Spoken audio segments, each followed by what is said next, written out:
Gonna go over some install tips on our awning mounts for 4Runners on the stock rack. As always, we suggest 2 people when lifting an awning above the vehicle.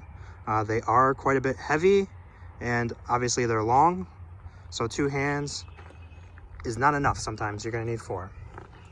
So the first step you'll have to do is remove the foot rail, which is actually just kind of held in by pressure. There's a tab here and a tab here.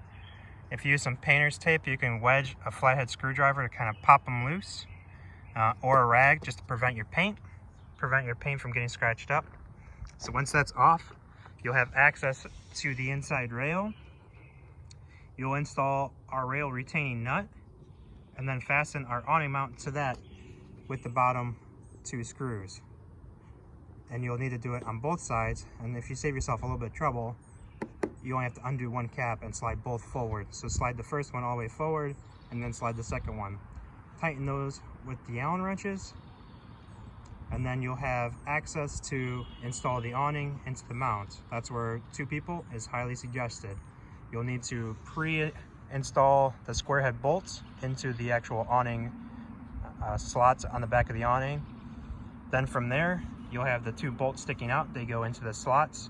For starters, I would suggest letting gravity do its work and putting it in the lowest position. Install a washer and then the nylock nut. Then after that, make sure you're level and both of them are in the lowest position if that's where you prefer, and go ahead and tighten everything up. And then once you're done, you can push the cap back in and make sure it's actually pushed in on both sides, because there's also 2 clips on the back.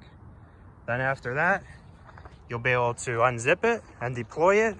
And even still, the first few times that you do it, I highly suggest deploying it with 2 people, as it is, this one specifically, the ARB 2000, so it's 2000 millimeters wide, and it comes out 2500 millimeters.